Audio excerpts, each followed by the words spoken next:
الحمد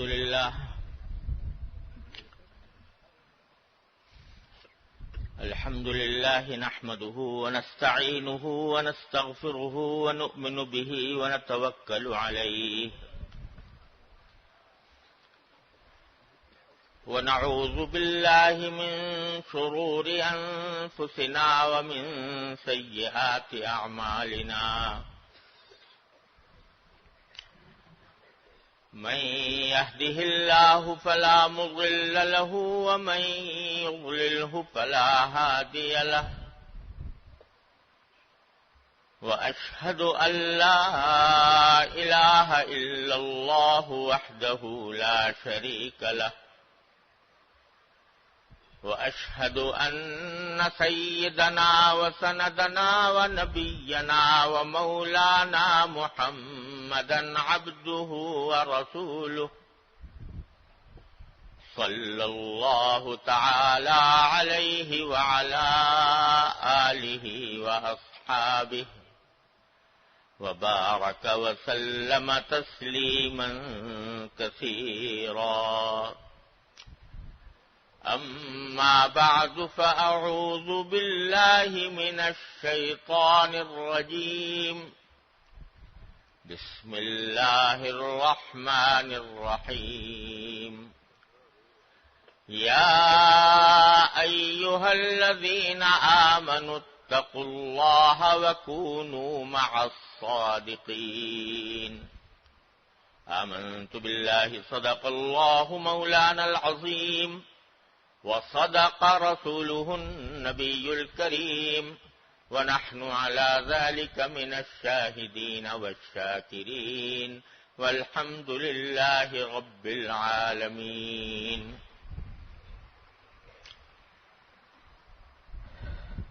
حضرات علماء کرام، معزز حاضرین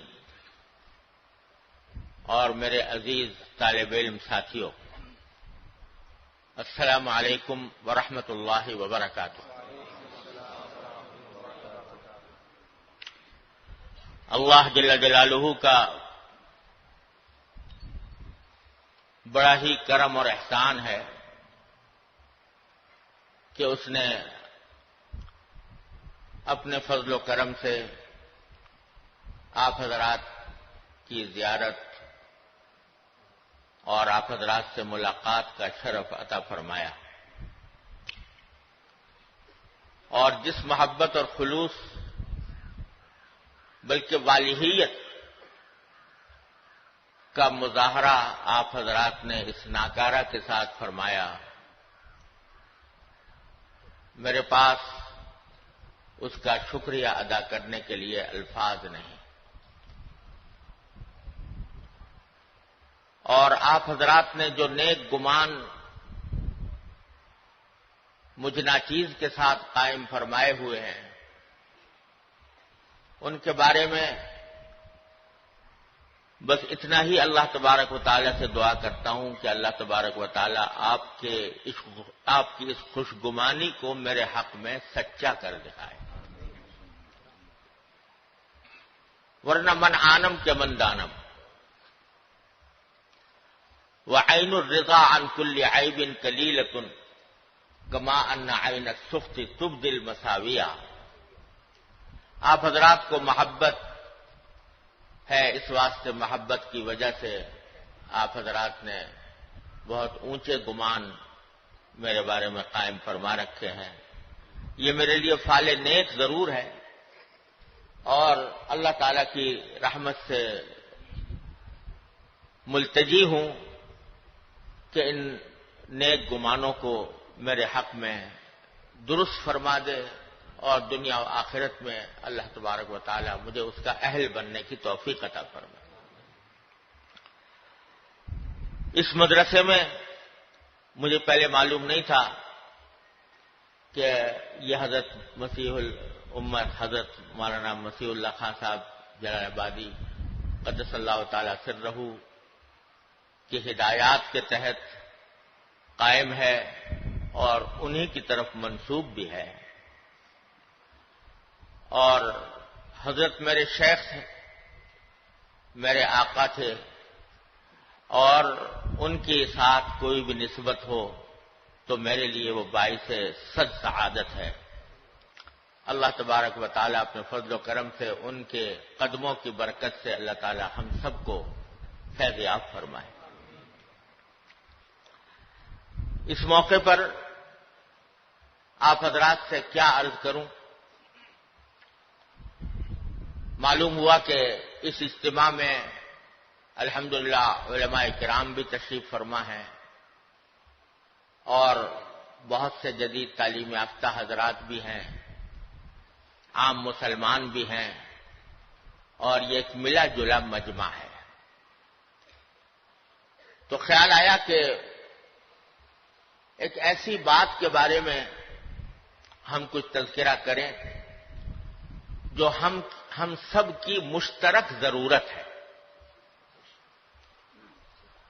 وہ خواہ عالم ہو یا جاہل ہو، ان پڑھ ہو، لیکن مسلمان ہو تو اس کی ایک عظیم ضرورت ہے جس کا اس آیت کریمہ میں تذکرہ فرمایا گیا ہے جو میں نے آپ کے سامنے ابھی تلاوت کی۔ یا ایھا الذین آمنوا اتقوا اللہ وکونوا مع الصادقین۔ ایک تو اللہ تبارک و تعالیٰ نے تمام مسلمانوں کو خطاب کرتے ہوئے یا ایھا الذین آمنوا کی تعبیر اختیار فرمائی۔ یہ بڑی پیار بھری تعبیر ہے،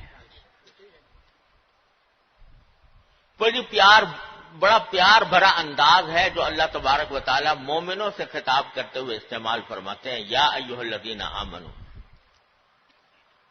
اور میں عرض کیا کرتا ہوں کہ جب کسی کو بلایا جائے تو ایک طریقہ تو یہ ہے کہ اس کا نام لے کر پکارا جائے، اور ایک طریقہ یہ ہے کہ اس رشتے کا حوالہ دے کر پکارا جائے جو متکلم اور مخاطب کے درمیان ہے۔ نام لے کر پکارنے میں وہ لذت، وہ حلاوت، وہ محبت، وہ مٹھاس نہیں جو رشتے کا حوالہ دے کر پکارنے میں ہوتی ہے۔ باپ اگر اپنی اولاد کو نام لے کر پکارے تو اولاد کو اتنا مزہ نہیں آئے گا، لیکن اگر بیٹا کہہ کر پکارے تو اس میں جو لطف آئے گا، اس میں جو پیار محسوس ہوگا، وہ نام لے کر پکارنے میں نہیں ہوتا۔ اور مجھے یاد ہے کہ حضرت شیخ الاسلام علامہ شبیر احمد صاحب عثمانی رحمۃ اللہ علیہ، اللہ تعالیٰ ان کے درجات بلند فرمائے، وہ میری دادی ان کی ممانی ہوتی تھی۔ میری دادی ان کے ساتھ ان کا ممانی کا رشتہ تھا، یعنی ان کی ماموں کی اہلیہ تھی وہ، اور عمر میں وہ حضرت علامہ سے بڑی تھی اور رشتہ بھی بڑا تھا۔ تو حضرت علامہ عثمانی قدس اللہ تعالی سرہ کبھی کبھی ہمارے گھر تشریف لاتے، اور میری دادی الحمدللہ حیات تھیں اس وقت، اور وہ دادی بھی حضرت گنگوہی رحمۃ اللہ علیہ کی مرید تھی، اور میں نے کبھی ان کی زبان ذکر اللہ سے خالی نہیں دیکھی۔ ان کے سانس کے ساتھ اللہ اللہ کی آواز آیا کرتی۔ تو وہ میری دادی وہ ہمارے گھر تشریف لاتے اور ہماری دادی کو سلام کرتے، تو کبھی کبھی فرماتے کہ میں صرف اس لیے آتا ہوں کہ اس روئے زمین پر مجھے بیٹا کہہ کر پکارنے والا سوائے ان کے کوئی اور نہیں ہے۔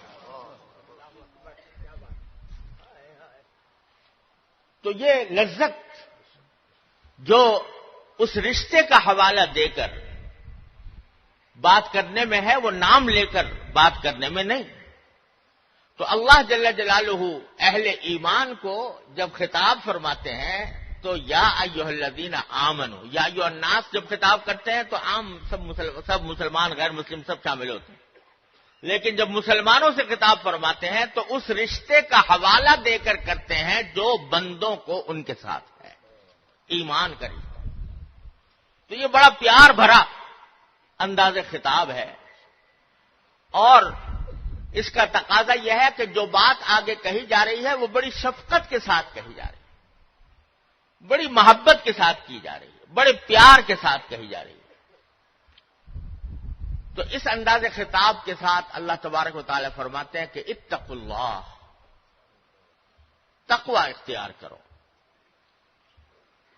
اللہ سے ڈرو۔ اور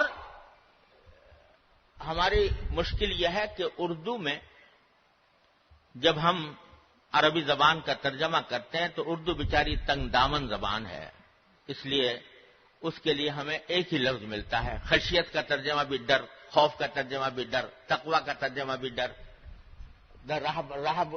رہبوت کا ترجمہ بھی ڈر، اس کے سوا اور کوئی لفظ ہمارے پاس ہے ہی نہیں۔ لیکن عربی زبان میں ان تمام الفاظ کے الگ الگ شیڈز ہیں، ان تمام الفاظ کے الگ الگ مفاہیم ہیں۔ تو تقوی کا جو لفظ ہے یہ در حقیقت اس ڈر کو کہا جاتا ہے جو کسی کے رعب کی وجہ سے ہو، کسی کی عظمت و جلال کا تصور کر کے ہو۔ ایک ڈر وہ ہے جو سانپ بچھو سے ہوتا ہے، درندوں سے ہوتا ہے، وہ اور ڈر ہے، وہ خوف ہے۔ لیکن تقوی جو اللہ تبارک و تعالیٰ کا تقوی ہے وہ عظمت و جلال کا تصور کر کے جو رعب طاری ہوتا ہے انسان پر، اس کا نام ہے تقوی۔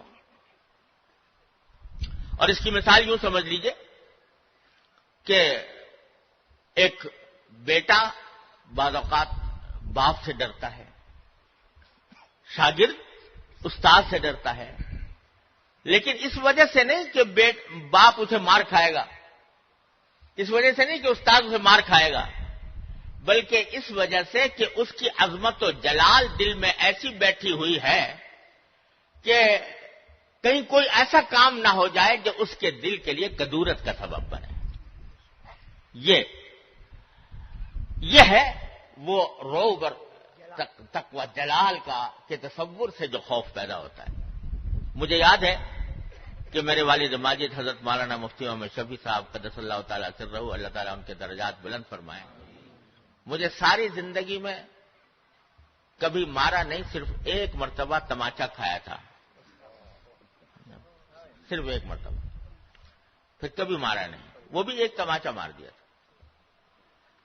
اور باقی کبھی مارا نہیں۔ لیکن مجھے اچھی طرح یاد ہے کہ جب ان کے کمرے کے پاس سے، اندر کمرے میں بیٹھے ہوتے تھے، کمرے کے پاس سے گزر ہوتا تو قدم ٹھٹک جاتے تھے اور دل پر ایک رعب طاری ہوتا تھا۔ اور رعب کس بات کا؟ کہ پٹائی ہو جائے گی۔ رعب اس بات کا کہ کہیں ایسا نہ ہو کہ کوئی کام ان کی مرضی کے خلاف ہو جائے جس سے ان کی طبیعت پر تکدر ہو۔ یہ ہے وہ رعب، یہ ہے وہ ڈر جو رعب اور جلال کی عظمت و جلال کی وجہ سے ہوتا ہے۔ تو اللہ تبارک و تعالیٰ سے جو ڈر مطلوب ہے بندے کو، وہ یہ ڈر ہے جو اللہ جل جلالہ کی عظمت کو مد نظر رکھ کر، اس کے جلال کو مد نظر رکھ کر، اس کی عظمت شان اور کبریائی کو مد نظر رکھ کر جو انسان کے دل میں ڈر ہوتا ہے وہ ہے تقوی۔ اور اس تقوی کا حاصل یہ ہے کہ دل میں خلش پیدا ہو جائے کہ میرا کوئی کام اللہ جل جلالہ کی مرضی کے خلاف تو نہیں ہو رہا۔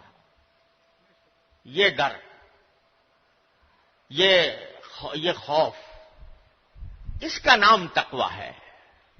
اور یہ تقوی در حقیقت وہ چیز ہے کہ جب ایک مرتبہ دل میں پیدا ہو گیا، اللہ جل جلالہ کا رعب دل میں سما گیا، اور اللہ جل جلالہ کو ناراض کرنے والی باتوں سے دل میں ایک خوف پیدا ہو گیا، تو یہ وہ چیز ہے جو انسان کو گناہوں سے روکتی ہے، جرائم سے روکتی ہے، ناانصافیوں سے روکتی ہے، ظلم سے روکتی ہے۔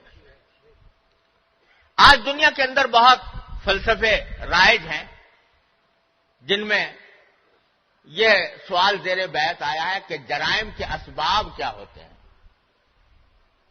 چوری کے، ڈاکے کے، ناانصافیوں کے، رشوت خوری کے جتنے جرائم ہوتے ہیں ان کا اسباب کیا ہیں؟ کوئی کہتا ہے کہ جہالت اس کا سبب ہے، کوئی کہتا ہے کہ غربت اس کا سبب ہے۔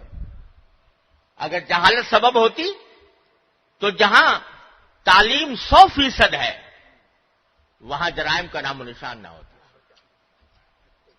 لیکن آج امریکہ میں جا کر دیکھیے کہ وہاں نیو یارک جیسا شہر، جس میں اگر یہ کہا جائے تو شاید بیجا نہیں ہوگا کہ تقریباً 100% تعلیم ہے، لیکن جرائم کا یہ حال ہے کہ کسی کی جان اور مال محفوظ نہیں۔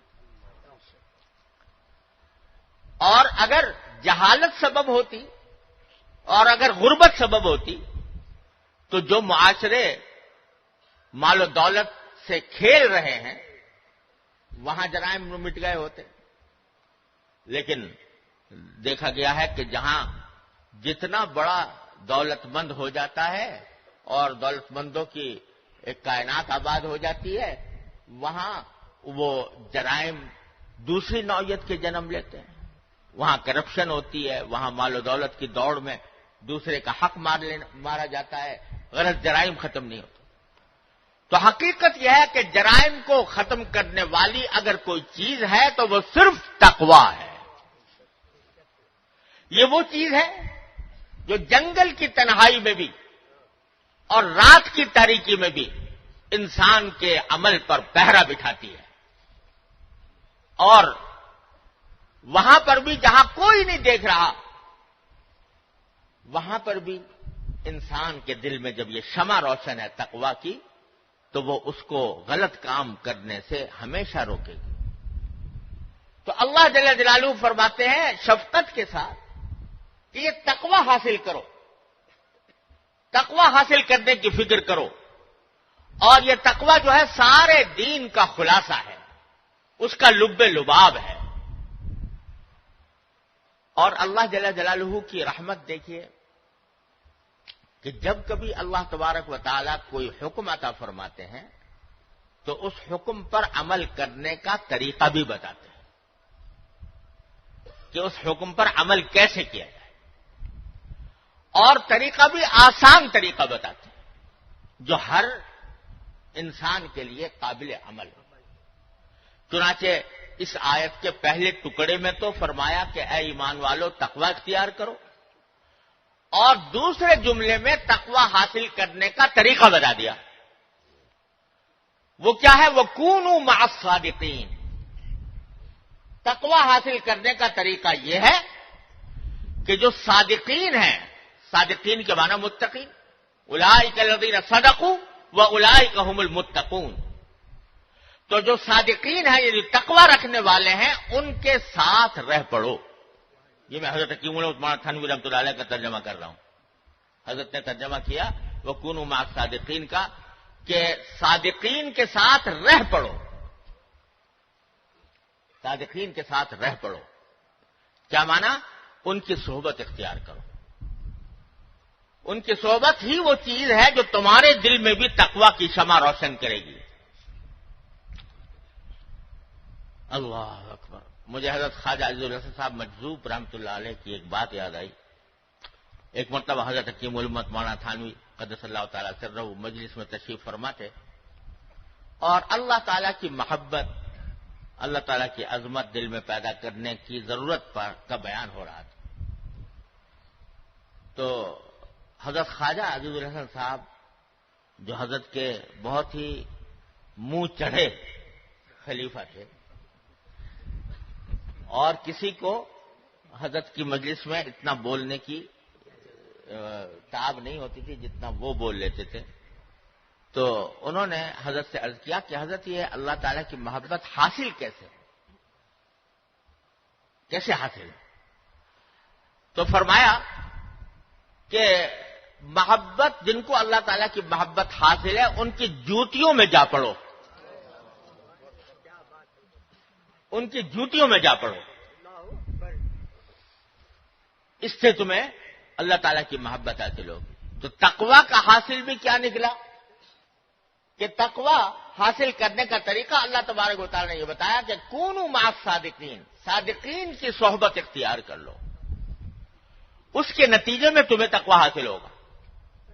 یہ وہ نسخہ ہے جو ہم سب کے لیے ہے، عالم ہو، جاہل ہو، ان پڑھ ہو، تعلیم یافتہ ہو، کوئی آدمی ہو، اس کو دین کی طرف، دین کے اوپر لانے کا اور تقوی اس کے میں پیدا کرنے کا واحد طریقہ یہ ہے کہ متقی لوگوں کی صحبت اختیار کر لو۔ دیکھیے اللہ تبارک و تعالی نے انسانوں کی ہدایت کے لیے 2 سلسلے جاری فرمائے ہیں ابتدائی آفرین سے، ایک کتاب اللہ اور ایک رجال اللہ، یعنی ایک طرف کتابیں نازل فرمائی، آسمانی کتابیں، تورات، زبور، انجیل اور خاتمۃ الکتب قرآن کریم، اور دوسری طرف رجال اللہ، یعنی اللہ کے وہ بندے جو اس کتاب پر عمل پیرا ہیں، ان کا ایک سلسلہ جاری فرمایا، انبیاء کرام علیہم السلام، اس کے بعد صحابہ کرام، اس کے بعد تابعین، اس کے بعد تبع تابعین، بزرگان دین، اولیاء کرام، یہ سارا کا سارا سلسلہ ہے رجال اللہ کا۔ اور آپ نے دیکھا ہوگا، کہا جاتا ہے اور درست کہا جاتا ہے کہ سارے قرآن کریم کا خلاصہ سورہ فاتحہ میں ہے۔ سورہ فاتحہ پورے قرآن کریم کا لب لباب ہے۔ کیوں ہے؟ اس کی وجہ عام طور سے یہ بیان کی جاتی ہے کہ اس میں دعا ہے اہدنا الصراط المستقیم، یا اللہ ہمیں صراط مستقیم کی ہدایت عطا فرما۔ اور صراط مستقیم سارے قرآن کا خلاصہ ہے، کیونکہ قرآن کا جو بھی حکم ہے وہ صراط مستقیم پر لانے کے لیے۔ تو اللہ تعالیٰ نے یہ دعا سکھائی ہمیں اور آپ کو کہ اہدنا الصراط المستقیم، اے اللہ ہمیں صراط مستقیم کی ہدایت عطا فرما۔ اب وہ صراط مستقیم کیا ہے، اس کو اللہ تعالیٰ نے جو آگے بیان فرمایا وہ کس طرح، صراط الذین انعمت علیہم، یعنی راستہ ان لوگوں کا جن پر اے اللہ آپ نے انعام فرمایا، جس کی تفصیل دوسری جگہ فرمائی، اولئک الذین انعم اللہ علیہم من النبیین والصدیقین والشہداء والصالحین۔ تو جب صراط مستقیم کی تعریف کرنے پر آئے اللہ تبارک و تعالی، تو یہ نہیں فرمایا صراط القرآن، یہ نہیں فرمایا صراط الکتاب، بلکہ فرمایا صراط الذین انعمت علیہم۔ بتلا دیا کہ کتاب تو ہم تمہیں دے رہے ہیں، ہدایت والی کتاب آگے آ رہی ہے، لیکن اس کتاب پر عمل اس وقت تک نہیں ہوگا جب تک کہ الذین انعمت علیہم کے ساتھ اپنے آپ کو وابستہ نہیں کرو گے،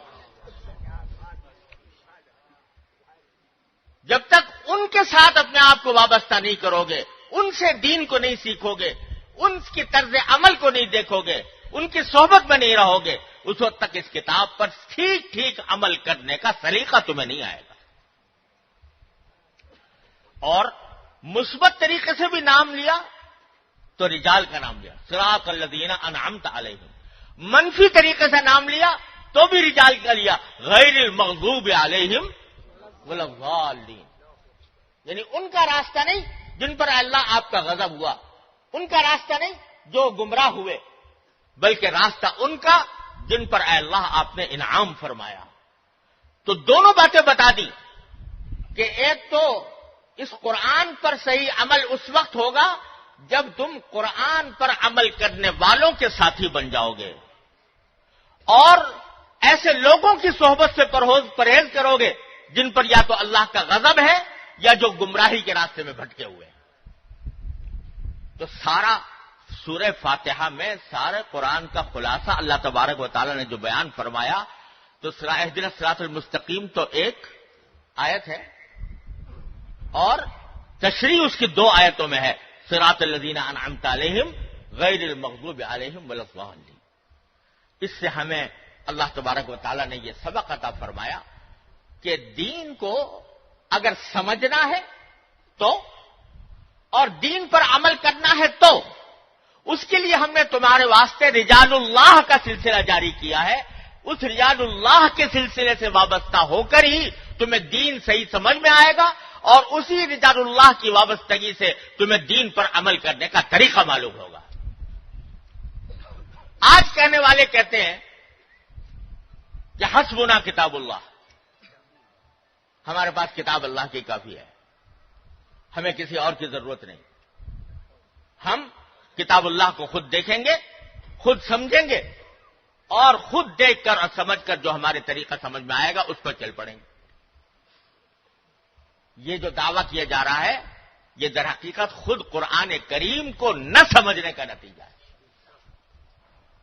پہلی سورت میں سورہ فاتحہ میں اللہ تبارک و تعالی نے واضح طور پر بیان فرما دیا کہ صراط مستقیم وہ نہیں ہے جو تم اپنے دماغ سے، اپنی سمجھ سے، اپنی سوچ سے قرآن کو دیکھ کر سمجھو. صراط مستقیم وہ ہے جس پر اللہ کے انعام کو منعم شدہ بندے کار بن رہے ہوں. اور کیا فرمایا؟ واتبع سبیل من اناب الی، ان لوگوں کا راستہ اپناؤ، ان لوگوں کے پیچھے چلو جو مجھ سے رجوع کرنے والے ہیں. سبیل من اناب الی، وہاں پر بھی کتاب کا حوالہ نہیں دیا، وہاں پر بھی حوالہ دیا رجال کا حوالہ دیا، رجال اللہ کا حوالہ دیا.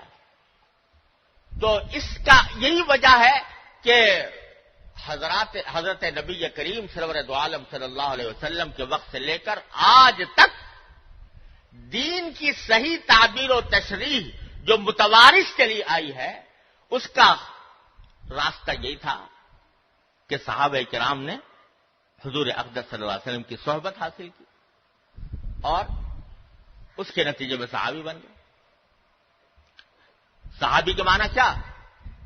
صحابی کے معنی صحبت اٹھانے والا رسول اللہ صلی اللہ علیہ وسلم. اور حضرت شاہ اسماعیل شہید رحمۃ اللہ نے ایک بڑی پیاری بات فرمائی ہے. فرماتے ہیں کہ آج کل لوگوں میں دستور ہے کہ جب کسی بڑے کا تذکرہ کرتے ہیں، عالم کا تذکرہ کرتے ہیں تو بڑے لمبے چوڑے القاب لگائے جاتے ہیں اس کے ساتھ، کسی کے ساتھ صحیح کسی کے ساتھ غلط. جیسے میرے ساتھ غلط القاب لگا دیے گئے. لیکن کسی کو امام کہا جاتا ہے، کسی کو فقیہ کہا جاتا ہے، کسی کو محدث کہا جاتا ہے، کسی کو قطب دوراں کہا جاتا ہے. خدا جانے کیا کیا القاب و آداب لوگوں نے بنا رکھے ہیں. لیکن آپ نے دیکھا ہوگا کہ حضرات صحابہ کرام رضی اللہ تعالیٰ عنہ اجمعین کو جب ذکر ہوتا ہے تو وہاں کوئی لقب نہیں لگاتا. کوئی امام ابو بکر نہیں کہتا، کوئی فخر المحدثین عمر بن خطاب نہیں کہتا، کوئی شیخ الاسلام عثمان بن عفان نہیں کہتا. وہاں کوئی لقب نہیں لگاتا. کیوں نہیں لگاتے؟ بھئی بعد کے آنے والے جو ہیں ان کے ساتھ تو لمبے چوڑے لقب لگا رہے ہیں، اور جو صحابی وہ ہیں کہ وہ صحابہ کرام کے مرتبے کو کوئی بڑے سے بڑا ولی نہیں پہنچ سکتا. حضرت عبداللہ بن مبارک رحمۃ اللہ علیہ سے پوچھا گیا کہ حضرت معاویہ افضل تھے یا عمر بن عبدالعزیز افضل تھے؟ تو جواب میں فرمایا کہ تراب فی انف معاویہ خیر من الف عمر بن عبدالعزیز. معاویہ کی ناک میں جو مٹی حضور اقدس صلی اللہ علیہ وسلم کی صحبت میں گئی تھی وہ 1000 عمر بن عبدالعزیز سے افضل ہے. تو صحابی کو تو کوئی نہیں پہنچ سکتا، لیکن بعد کے لوگوں کے تو لمبے چوڑے القاب لگا رکھے ہیں اور صحابہ کے ساتھ کوئی لقب نہیں. کیا وجہ ہے؟ تو حضرت شاہ صاحب فرماتے ہیں کہ ارے وہ صحابہ کرام کو جب صحابی کہہ دیا تو ان کو کسی لقب وقب کی ضرورت نہیں.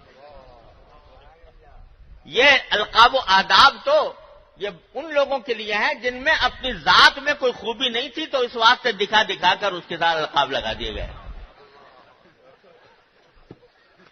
اور وہ جو فارسی میں مصرع مشہور ہے کہ حاجت مشاطنیس روئے دل آرام را، جس کا چہرہ خوبصورت ہو اس کو سنگار پٹار کی ضرورت نہیں ہوتی، اس کو زیب و زینت کی ضرورت نہیں ہوتی، وہ بغیر سنگار کے بھی خوبصورت ہو.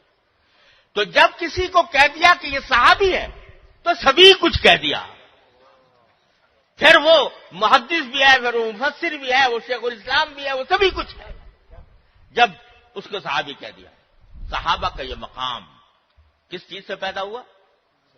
صحبت سے. نبی کریم سرور دو عالم صلی اللہ علیہ وسلم کی صحبت نصیب ہوئی، اس نے ان کو صحابی بنا دیا. صحابی بنانے کے معنی جامع الکمالات بنا دیا.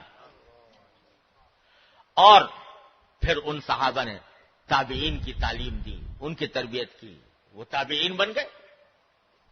تابعین کے بعد تبع تابعین آئے، وہ تبع تابعین بن گئے. یہ سلسلہ روز اول سے اسی طرح چلا آ رہا ہے اور انشاءاللہ قیامت تک اسی طرح جاری رہے گا. بیچ میں پتہ نہیں کتنے دانشور اٹھے ہیں اس پورے 1400 سال کے دوران، جنہوں نے یہی نعرہ لگایا کہ حسبنا کتاب اللہ، ہمیں رجال اللہ کی ضرورت نہیں، ہم تو کتاب اللہ کے پیرو ہیں اور کتاب ہی کی کو سمجھ کر کریں گے. اور اس کے نتیجے میں طرح طرح کے نظریات نے جنم لیا.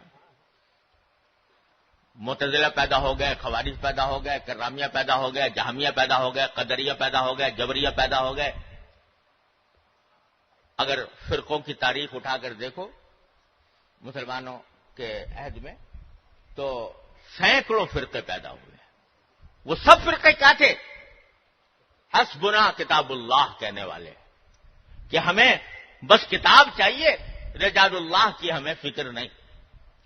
لیکن انجام کیا ہوا؟ تھوڑے تھوڑے دنوں ہر ایک نے اپنی چمک دمک دکھائی اور کچھ عرصے بڑا سکہ لوگوں کے دلوں پر بٹھایا، یہاں تک بٹھایا کہ بعض اوقات حکومتیں بھی ان کی آ گئیں اور ان کی حکومتوں نے جو صحیح دین پر چلنے والے تھے ان پر جبر و تشدد کا بازار گرم کیا. امام احمد بن حنبل کے اوپر کوڑے برسائے. لیکن کیا ہوا؟ کچھ عرصہ اپنی چمک دمک دکھا کر، کچھ عرصہ اپنا زور شور دکھا کر وہ ایسے دفن ہوئے، ماضی کے ملبے میں اس طرح دفن ہوئے کہ آج ان کا ذکر صرف تاریخ کے اوراق میں موجود ہے، کوئی ان کا جاننے والا بھی موجود نہیں. ایک نہیں، سینکڑوں. تو یہ عبرت کا سبق ہے ان لوگوں کے لیے کہ جو رجال اللہ سے قطع نظر کر کے صرف کتاب اللہ کو دیکھنا چاہتے ہیں اپنی سمجھ کے مطابق، اپنی فہم کے مطابق، اور رجال اللہ کے ساتھ ان کی صحبت اور ان کی تعلیم سے بے نیاز ہو کر چلنا چاہتے ہیں. وہ سب 1400 سال کے اندر وہ سب ختم ہو چکے ہیں اور نئے نئے پیدا ہوتے رہتے ہیں، ختم ہوتے رہتے ہیں، نئے نئے پیدا ہوتے رہتے ہیں، ختم ہوتے رہتے ہیں.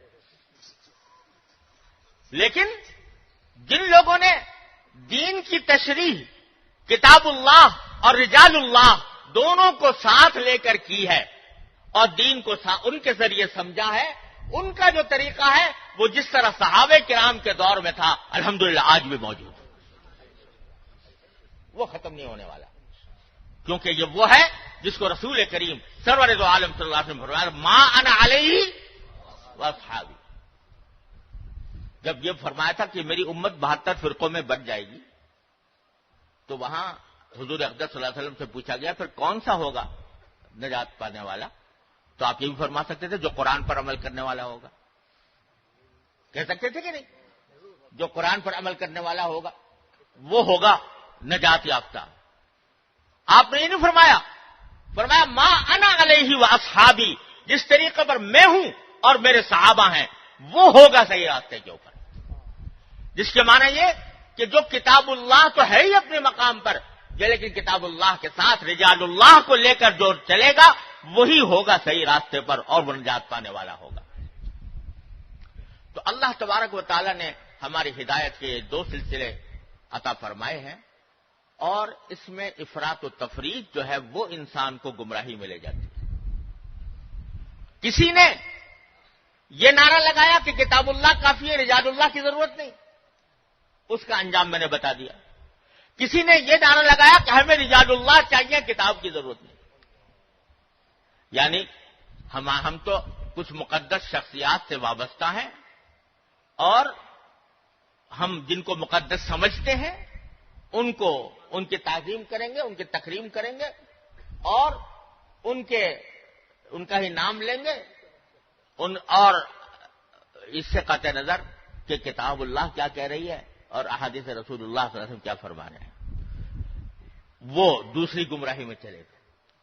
لہذا اعتدال کا راستہ جو خود سورہ فاتحہ نے بتایا وہ یہ ہے کہ کتاب اللہ اور رجال اللہ دونوں کو ساتھ لے کر چلو، دین کی فہم میں بھی اور دین پر عمل کرنے کے طریقے میں بھی۔ اسی لیے ہمارے ہاں شروع سے یہ سلسلہ متوارث چلا آتا ہے کہ انسان کی اپنی اصلاح کے لیے یہ ضروری ہے کہ وہ کسی اللہ والے سے اپنا رشتہ جوڑے، اصلاحی تعلق قائم کرے، اور وہ اس کے امراض ظاہرہ اور باطنہ کی تشخیص کر کے اس کا علاج بتاتا ہے، اس کی اصلاح کرتا ہے۔ یہ جو نبی کریم سرورد عالم صلی اللہ علیہ وسلم کے فرائض منصبی میں فرمایا گیا وَيُزَكِّيهِمْ، آپ اس لیے آئے ہیں تاکہ ان کا تزکیہ کریں، یعنی ان کو پاک صاف بنائیں۔ صرف تعلیم کتاب و حکمت پر اکتفا نہیں، بلکہ تعلیم دے دی، یعنی یتلو علیہم آیاتی، قرآن کریم کی آیتیں تلاوت فرما دی، یعلمہم الکتاب، کتاب کی تعلیم دے دی، حکمت والحکمہ، حکمت کی تعلیم دے دی۔ فرمایا اس پر بھی بس نہیں بلکہ وَيُزَكِّيهِمْ۔ اب ایک اور چیز کی ضرورت ہے ساری تعلیم حاصل کرنے کے بعد، وہ کیا ہے کہ ان کے اخلاق کا تزکیہ کیا جائے۔ یعنی علم تو بے شک حاصل ہو گیا، لیکن علم حاصل کرنا تنہا کافی نہیں جب تک کہ کسی اللہ والے کی صحبت میں رہ کر اس علم کو اپنی زندگی میں رچایا بسایا نہ جائے۔ اور اسی کو حضرت حکیم علماء نے تعبیر فرمایا کہ کسی اللہ والے کی جوتیوں میں جا پڑو۔ اور یہ جو کہا نا جوتیوں میں جا پڑو، یہ ایسی فضول نہیں کہہ دیا، مطلب یہ ہے کہ جب کسی سے تعلق اس قسم کا قائم کرو تو اس کو اپنے آپ کو اس کے اس طرح حوالے کر دو کہ اپنی رائے، اپنا گمان یہ اس کے آگے کوئی حقیقت نہ رکھتا ہو۔ قال را بگزار صاحب حال شو، پیش مردے کاملے پامال شو۔ تو یہ ہوتا ہے جس کے ذریعے انسان بنتا ہے۔ کورس تو لفظ ہی سکھاتے ہیں، اکبر مرحوم نے کہا کورس یعنی تعلیم کے کورس تو لفظ ہی سکھاتے ہیں، آدمی بناتے ہیں۔ نہ کتابوں سے، نہ کالج سے، نہ زر سے پیدا، دین ہوتا ہے بزرگوں کی نظر سے پیدا۔ تو اس لیے بڑے بڑے علامہ وقت وہ سب کچھ پڑھ لینے کے بعد پھر جاتے ہیں حضرت نانوتوی رحمۃ اللہ علیہ کے پاس، حضرت حاجی امداد اللہ صاحب مہاجر مکی رحمۃ اللہ علیہ کے پاس۔ نانوتوی جیسا فیلسوف جس کے بارے میں اگر یہ کہا جائے تو بیجا نہیں ہوگا کہ وہ اگر کسی زندہ قوم میں پیدا ہوا ہوتا تو آج اس کے افکار اور اس کے فلسفے کے اوپر اکیڈمیاں قائم ہو چکی ہوتی، لیکن وہ حاجی امداد اللہ صاحب مہاجر مکی رحمۃ اللہ علیہ کے پاس جا رہے ہیں اپنی اصلاح کرانے کے لیے، اپنے امراض باطنہ کے علاج کے لیے اور تقویٰ کی صحیح کیفیت حاصل کرنے کے لیے کہ تاکہ وہاں سے یہ نسبت حاصل ہو۔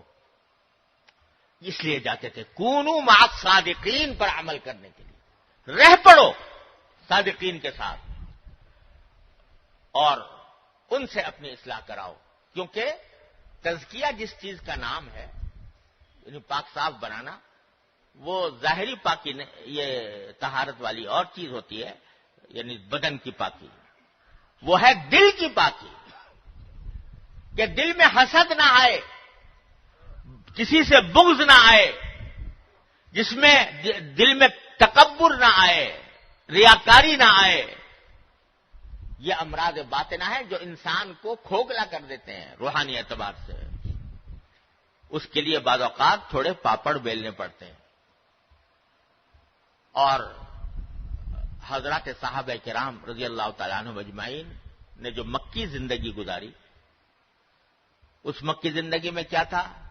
کفار کا ظلم و ستم برداشت کر رہے تھے، تپتی ہوئی ریت پر لٹایا جا رہا ہے اور کوڑے برسائے جا رہے ہیں، پاؤں میں زنجیریں ڈال دی گئی ہیں، یہ سارا ظلم و ستم ہو رہا تھا، لیکن اللہ تعالیٰ کی طرف سے حکم یہ تھا قرآن کریم میں اس وقت کہ خبردار کسی بھی ظلم کا جواب نہ دینا، کسی بھی ظلم کا جواب نہ دینا، ہتھیار اٹھانے کی اجازت نہیں تھی۔ کیوں نہیں تھی؟ ارے بھائی کم از کم اتنا تو کر سکتے تھے کہ اگر وہ 10 مرتبہ مار رہے ہیں تو یہ 2 مرتبہ مار دیتے ہو،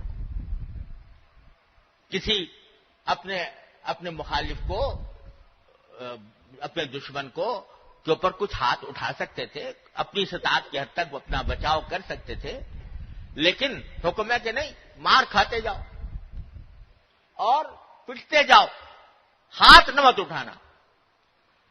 یہ پورا 13 سال کا عرصہ جو مکہ مکرمہ میں گزرا، اس میں کوئی ہاتھ اٹھانے کی، ہتھیار اٹھانے کی اجازت نہیں تھی۔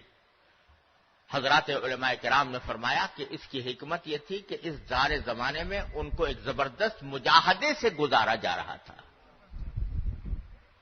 اس مجاہدے کے اندر اپنے نفس کا جو بت ہے وہ توڑا جا رہا تھا، اس میں تکبر ختم ہو رہا تھا، اس میں عجب ختم ہو رہا تھا، اس میں فنائیت آ رہی تھی، اس میں عبدیت آ رہی تھی، اس میں تواضع آ رہی تھی۔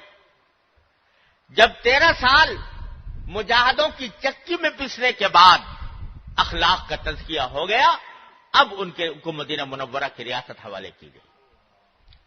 تو در حقیقت ہر شخص کو اپنے ان باطنی امراض کا علاج کرنے کے لیے ضرورت ہوتی ہے خاص طریقے سے گزرنے کی، جس کے لیے فرمایا گیا کہ کونوا مع الصادقین، ان کے ساتھ رہو، ان کی صحبت اٹھاؤ۔ تو میں جیسے عرض کر رہا تھا، یہ نسخہ میرے لیے، آپ کے لیے، ہر شخص کے لیے ہے، چاہے وہ عالم ہو، جاہل ہو، تعلیم یافتہ ہو، تعلیم یافتہ نہ ہو، کیسا بھی انسان ہو، راستہ اس کا یہ ہے کہ کسی اللہ والے سے، کسی متبع سنت بزرگ سے رابطہ قائم کرے اور رابطہ قائم کر کے اس سے اپنی اصلاح کرانے کی کوشش کرے، اسی سے تقویٰ حاصل ہوگا۔ اب یہاں ایک سوال کا اور جواب دے دوں۔ بعض اوقات دلوں میں یہ سوال پیدا ہوتا ہے کہ بھئی کہاں سے لائیں وہ اللہ والا؟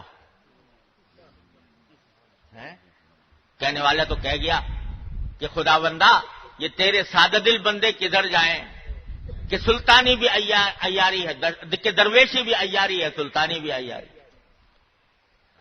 تو جائیں کہاں، کس کے پاس جا کر اصلاح کرائیں؟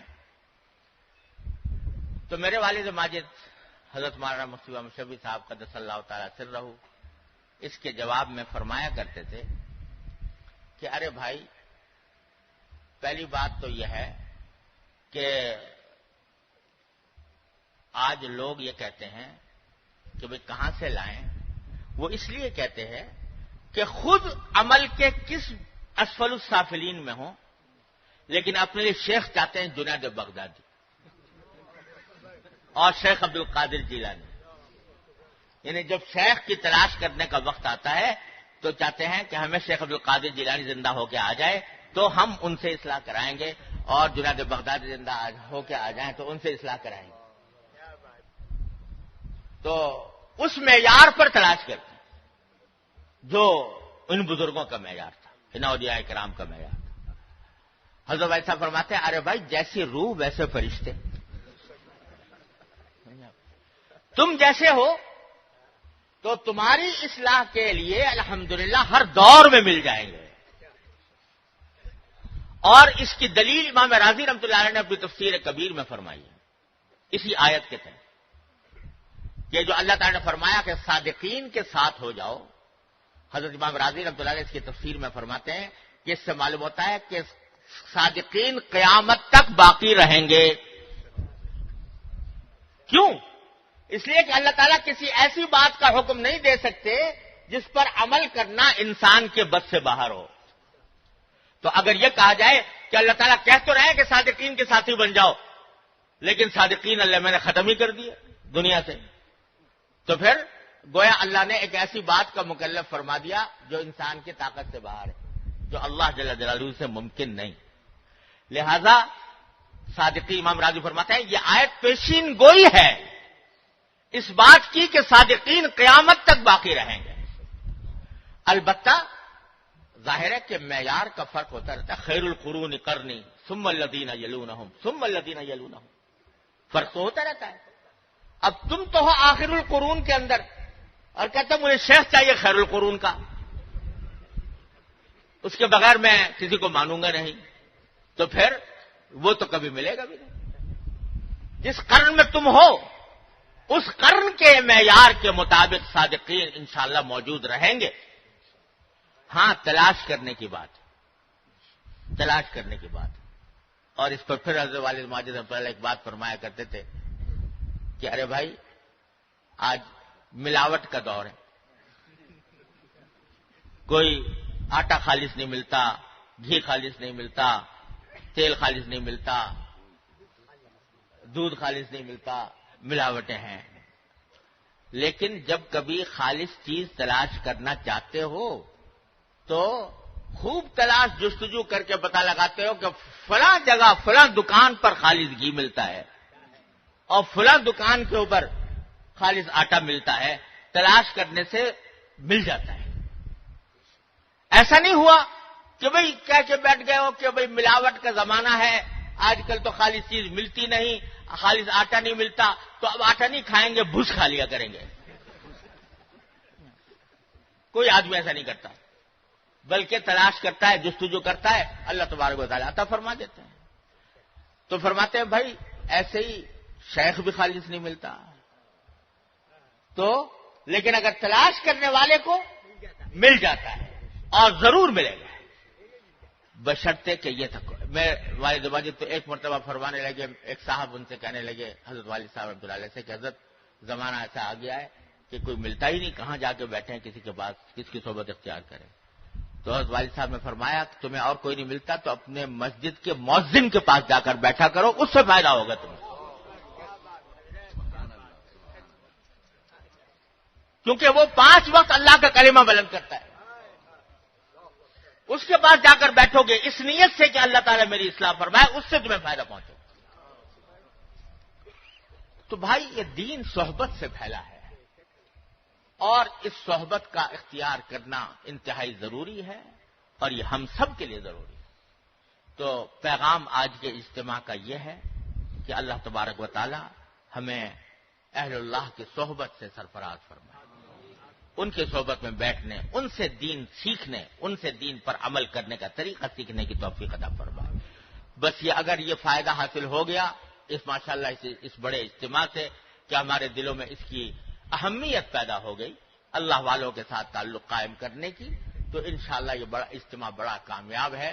اللہ تبارک و تعالی ہم سب کو اس کی توفیق عطا فرمائے. وآخر دعوانا الحمدللہ رب العالمین. دعا کر لیجیے. اللہم صلی علی سیدنا مولانا محمد وعلی آل محمد کما صلیت علی ابراہیم وعلی آل ابراہیم انک حمید مجید. ربنا ظلمنا انفسنا وان لم تغفر لنا وترحمنا لنكونن من الخاسرین. ربنا آتنا في الدنيا حسنة وفي الآخرة حسنة وقنا عذاب النار. ربنا اغفر لنا ذنوبنا وإسرافنا في أمرنا وثبت أقدامنا وانصرنا على القوم الكافرين. اللهم انفعنا بما علمتنا وعلمنا ما ينفعنا. اللهم وفقنا لما تحب وترضى من القول والفعل والعمل والنية والهدي إنك على كل شيء قدير. یا ارحم الراحمین اپنے فضل و کرم سے ہم سب کے گناہوں کو معاف فرما. یا اللہ ہماری مکمل مغفرت فرما. اے اللہ ہمارے اعمال و اخلاق کی اصلاح فرما. اے اللہ ہمیں اپنے دین کی صحیح سمجھ عطا فرما. اے اللہ اس پر عمل کی توفیق عطا فرما. اے اللہ اس پر استقامت عطا فرما. یا اللہ ہر طرح کی گمراہیوں سے ہماری حفاظت فرما. یا اللہ ہمیں ہدایت کا راستہ عطا فرما. اے اللہ ہمیں اپنے نبی کریم سرور دو عالم صلی اللہ علیہ وسلم کی سنتوں پر عمل کرنے کی توفیق عطا فرما. اے اللہ اپنے رحمت سے تمام حاضرین کو ان کے تمام جائز مقاصد میں کامیابی عطا فرما. یا اللہ سب کی دلی مرادیں اپنے فضل و کرم سے پوری فرما. سب کی مشکلات کو آسان فرما. سب کی پریشانیوں کو دور فرما.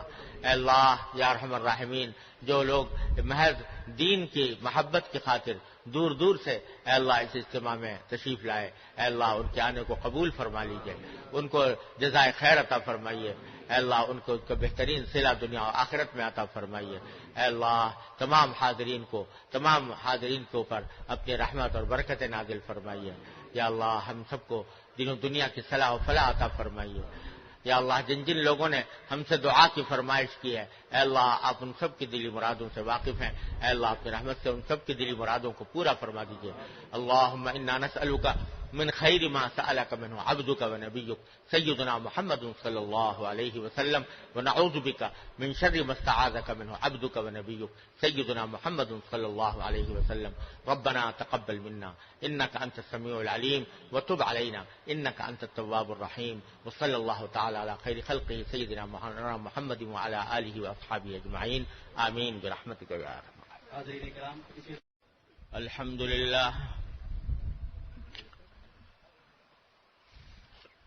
الحمد لله نحمده ونستعينه ونستغفره ونؤمن به ونتوكل عليه ونعوذ بالله من شرور أنفسنا ومن سيئات أعمالنا، من يهده الله فلا مضل له ومن يضلله فلا هادي له، وأشهد أن لا إله إلا الله وحده لا شريك له، وأشهد أن سيدنا وسندنا ونبينا ومولانا محمدا عبده ورسوله، صلى الله تعالى عليه وعلى آله وأصحابه وبارك وسلم تسليما كثيرا، أما بعد فأعوذ بالله من الشيطان الرجيم، بسم الله الرحمن الرحيم، يا أيها الذين آمنوا اتقوا الله وكونوا مع الصادقين، آمنت بالله صدق الله مولانا العظيم وصدق رسوله النبي الكريم، ونحن على ذلك من الشاهدين والشاكرين، والحمد لله رب العالمين۔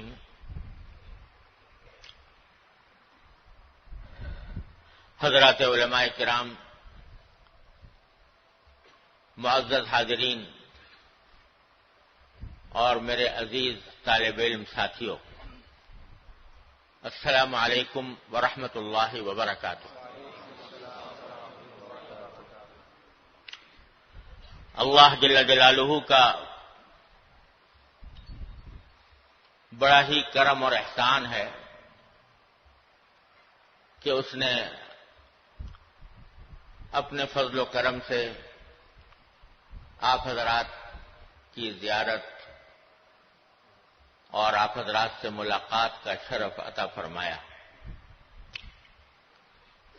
اور جس محبت اور خلوص بلکہ والہیت کا مظاہرہ آپ حضرات نے اس ناکارہ کے ساتھ فرمایا، میرے پاس اس کا شکریہ ادا کرنے کے لیے الفاظ نہیں، اور آپ حضرات نے جو نیک گمان مجھ ناچیز کے ساتھ قائم فرمائے ہوئے ہیں، ان کے بارے میں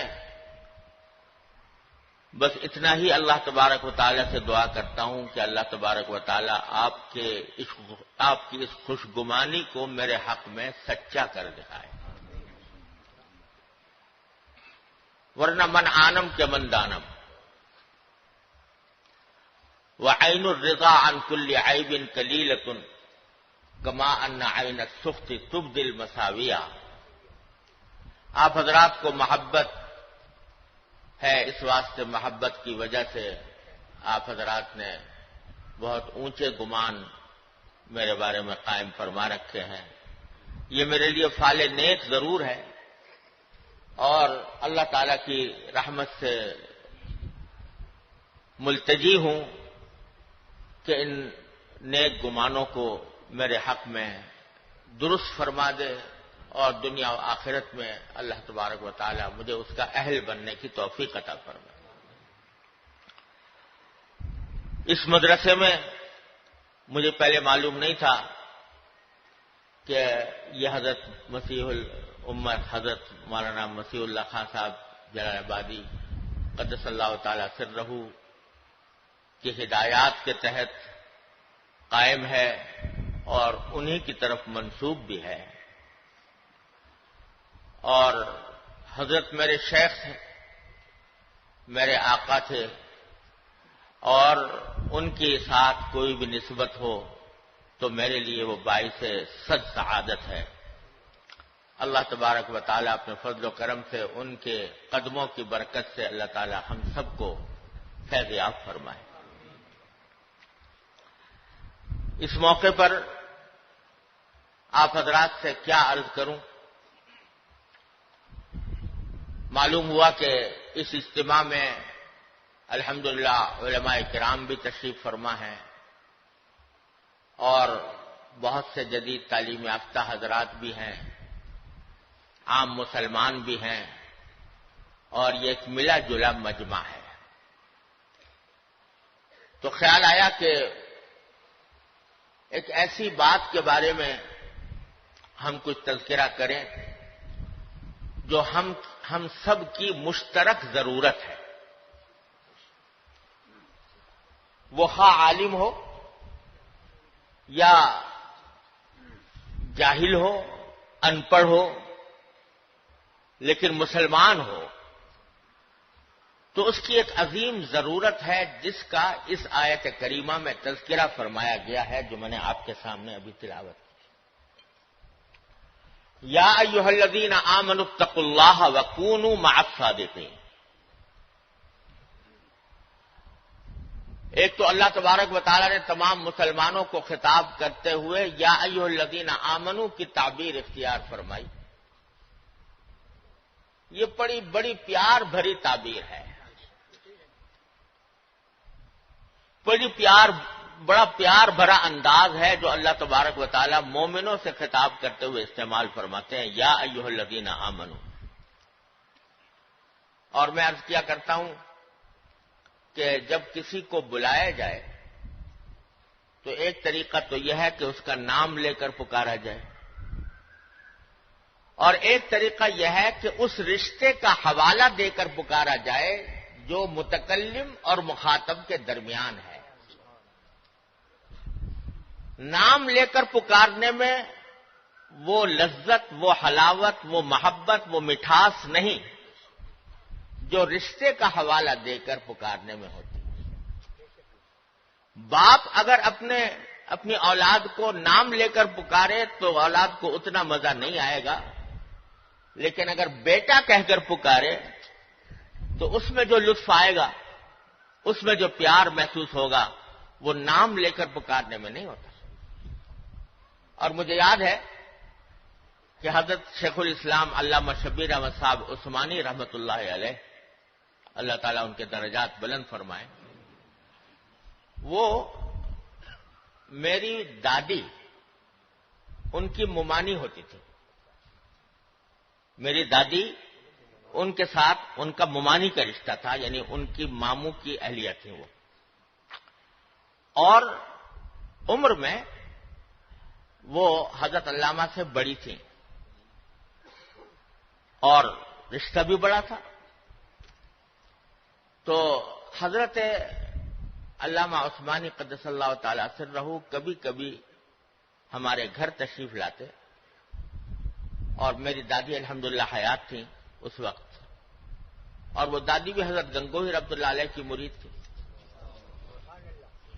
اور میں نے کبھی ان کی زبان ذکر اللہ سے خالی نہیں دیکھی. ان کے سانس کے ساتھ اللہ اللہ کی آواز آیا کرتی. تو وہ میری دادی وہ ہمارے گھر تشریف لاتے اور ہماری دادی کو سلام کرتے، تو کبھی کبھی فرماتے کہ میں صرف اس لیے آتا ہوں کہ اس روئے زمین پر مجھے بیٹا کہہ کر پکارنے والا سوائے ان کے کوئی اور نہیں۔ تو یہ لذت جو اس رشتے کا حوالہ دے کر بات کرنے میں ہے، وہ نام لے کر بات کرنے میں نہیں۔ تو اللہ جل جلالہ اہل ایمان کو جب خطاب فرماتے ہیں تو یا ایھا الذین آمنو، یا ایھا الناس جب خطاب کرتے ہیں تو عام سب مسلمان غیر مسلم سب شامل ہوتے ہیں، لیکن جب مسلمانوں سے خطاب فرماتے ہیں تو اس رشتے کا حوالہ دے کر کرتے ہیں جو بندوں کو ان کے ساتھ ہے، ایمان کا رشتہ۔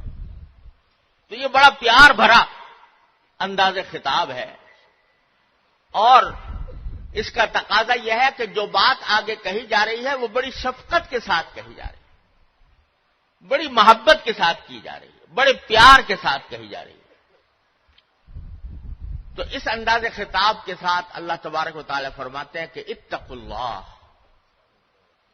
تقوی اختیار کرو، اللہ سے ڈرو۔ اور ہماری مشکل یہ ہے کہ اردو میں جب ہم عربی زبان کا ترجمہ کرتے ہیں تو اردو بیچاری تنگ دامن زبان ہے، اس لیے اس کے لیے ہمیں ایک ہی لفظ ملتا ہے۔ خشیت کا ترجمہ بھی ڈر، خوف کا ترجمہ بھی ڈر، تقوی کا ترجمہ بھی ڈر، رہبوت کا ترجمہ بھی ڈر، اس کے سوا اور کوئی لفظ ہمارے پاس ہے ہی نہیں۔ لیکن عربی زبان میں ان تمام الفاظ کے الگ الگ شیڈز ہیں، ان تمام الفاظ کے الگ الگ مفاہیم ہیں۔ تو تقوی کا جو لفظ ہے یہ در حقیقت اس ڈر کو کہا جاتا ہے جو کسی کے رعب کی وجہ سے ہو، کسی کی عظمت و جلال کا تصور کر کے ہو۔ ایک ڈر وہ ہے جو سانپ بچھو سے ہوتا ہے، درندوں سے ہوتا ہے، وہ اور ڈر ہے، وہ خوف ہے۔ لیکن تقوی جو اللہ تبارک و تعالیٰ کا تقوی ہے وہ عظمت و جلال کا تصور کر کے جو رعب طاری ہوتا ہے انسان پر، اس کا نام ہے تقوی۔ اور اس کی مثال یوں سمجھ لیجئے کہ ایک بیٹا بعض اوقات باپ سے ڈرتا ہے، شاگرد استاد سے ڈرتا ہے، لیکن اس وجہ سے نہیں کہ باپ اسے مار کھائے گا، اس وجہ سے نہیں کہ استاد اسے مار کھائے گا، بلکہ اس وجہ سے کہ اس کی عظمت و جلال دل میں ایسی بیٹھی ہوئی ہے کہ کہیں کوئی ایسا کام نہ ہو جائے جو اس کے دل کے لیے کدورت کا سبب بنے۔ یہ ہے وہ رعب اور تقوی جلال کا کہ تصور سے جو خوف پیدا ہوتا ہے۔ مجھے یاد ہے کہ میرے والد ماجد حضرت مولانا مفتی محمد شفیع صاحب قدس اللہ تعالیٰ سرہ، اللہ تعالیٰ ان کے درجات بلند فرمائے، مجھے ساری زندگی میں کبھی مارا نہیں، صرف ایک مرتبہ تماچا کھایا تھا، صرف ایک مرتبہ، پھر کبھی مارا نہیں، وہ بھی ایک تماچا مار دیا تھا، اور باقی کبھی مارا نہیں۔ لیکن مجھے اچھی طرح یاد ہے کہ جب ان کے کمرے کے پاس سے، اندر کمرے میں بیٹھے ہوتے تھے، کمرے کے پاس سے گزر ہوتا تو قدم ٹھٹک جاتے تھے اور دل پر ایک رعب طاری ہوتا تھا۔ اور رعب کس بات کا؟ کہ پٹائی ہو جائے گی۔ رعب اس بات کا کہ کہیں ایسا نہ ہو کہ کوئی کام ان کی مرضی کے خلاف ہو جائے جس سے ان کی طبیعت پر تکدر ہو۔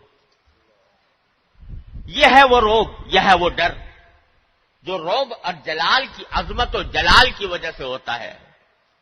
تو اللہ تبارک و تعالیٰ سے جو ڈر مطلوب ہے بندے کو، وہ یہ ڈر ہے جو اللہ جل جلالہ کی عظمت کو مد نظر رکھ کر، اس کے جلال کو مد نظر رکھ کر، اس کی عظمت شان اور کبریائی کو مد نظر رکھ کر جو انسان کے دل میں ڈر ہوتا ہے، وہ ہے تقوی۔ اور اس تقوی کا حاصل یہ ہے کہ دل میں خلش پیدا ہو جائے، کہ میرا کوئی کام اللہ جل جلالہ کی مرضی کے خلاف تو نہیں ہو رہا. یہ ڈر، یہ خوف، اس کا نام تقویٰ ہے.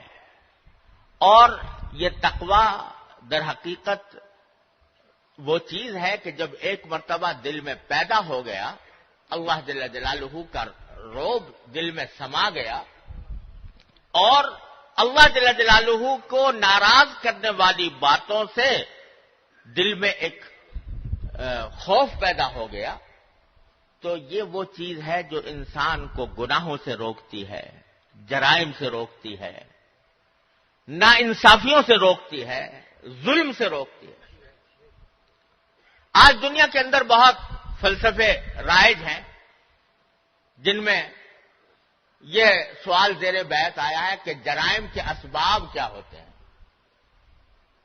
چوری کے، ڈاکے کے، ناانصافیوں کے، رشوت خوری کے جتنے جرائم ہوتے ہیں ان کا اسباب کیا ہیں. کوئی کہتا ہے کہ جہالت اس کا سبب ہے، کوئی کہتا ہے کہ غربت اس کا سبب ہے. اگر جہالت سبب ہوتی تو جہاں تعلیم 100% ہے وہاں جرائم کا نام و نشان نہ ہوتا. لیکن آج امریکہ میں جا کر دیکھیے کہ وہاں نیو یارک جیسا شہر، جس میں اگر یہ کہا جائے تو شاید بیجا نہیں ہوگا کہ تقریباً 100% تعلیم ہے، لیکن جرائم کا یہ حال ہے کہ کسی کی جان اور مال محفوظ نہیں. اور اگر جہالت سبب ہوتی اور اگر غربت سبب ہوتی تو جو معاشرے مال و دولت سے کھیل رہے ہیں وہاں جرائم مٹ گئے ہوتے. لیکن دیکھا گیا ہے کہ جہاں جتنا بڑا دولت مند ہو جاتا ہے اور دولت مندوں کی ایک کائنات آباد ہو جاتی ہے، وہاں وہ جرائم دوسری نوعیت کے جنم لیتے ہیں. وہاں کرپشن ہوتی ہے، وہاں مال و دولت کی دوڑ میں دوسرے کا حق مارا جاتا ہے، غلط جرائم ختم نہیں ہوتے.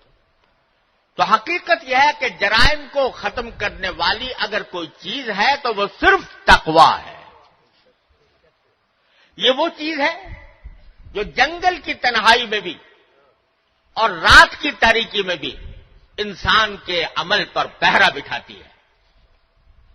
اور وہاں پر بھی جہاں کوئی نہیں دیکھ رہا، وہاں پر بھی انسان کے دل میں جب یہ شمع روشن ہے تقویٰ کی تو وہ اس کو غلط کام کرنے سے ہمیشہ روکے گی. تو اللہ جل جلالہ فرماتے ہیں شفقت کے ساتھ کہ یہ تقویٰ حاصل کرو، تقویٰ حاصل کرنے کی فکر کرو. اور یہ تقویٰ جو ہے سارے دین کا خلاصہ ہے، اس کا لب لباب ہے. اور اللہ جل جلالہ کی رحمت دیکھیے کہ جب کبھی اللہ تبارک و تعالی کوئی حکم عطا فرماتے ہیں تو اس حکم پر عمل کرنے کا طریقہ بھی بتاتے ہیں کہ اس حکم پر عمل کیسے کیا جائے، اور طریقہ بھی آسان طریقہ بتاتے ہیں جو ہر انسان کے لیے قابل عمل ہو.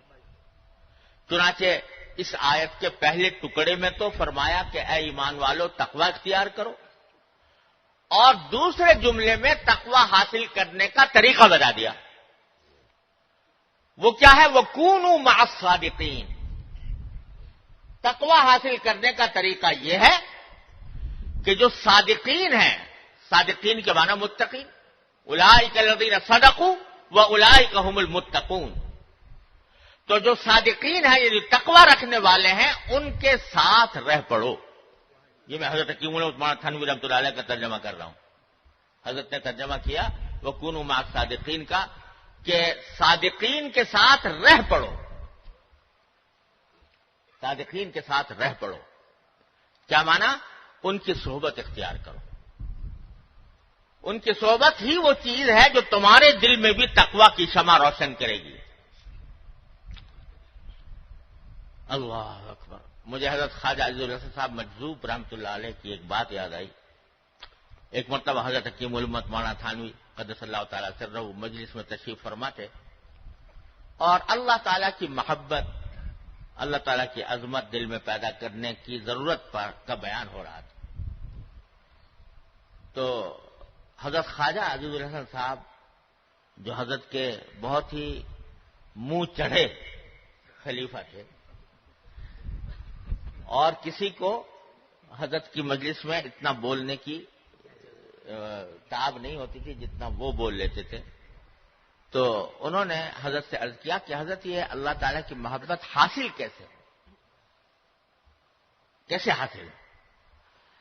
تو فرمایا کہ محبت، جن کو اللہ تعالیٰ کی محبت حاصل ہے ان کی جوتیوں میں جا پڑو،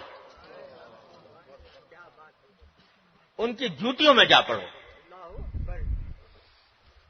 اس سے تمہیں اللہ تعالیٰ کی محبت حاصل ہوگی. تو تقویٰ کا حاصل بھی کیا نکلا کہ تقویٰ حاصل کرنے کا طریقہ اللہ تبارک و تعالیٰ نے یہ بتایا کہ کونوا مع الصادقین، صادقین کی صحبت اختیار کر لو، اس کے نتیجے میں تمہیں تقویٰ حاصل ہوگا.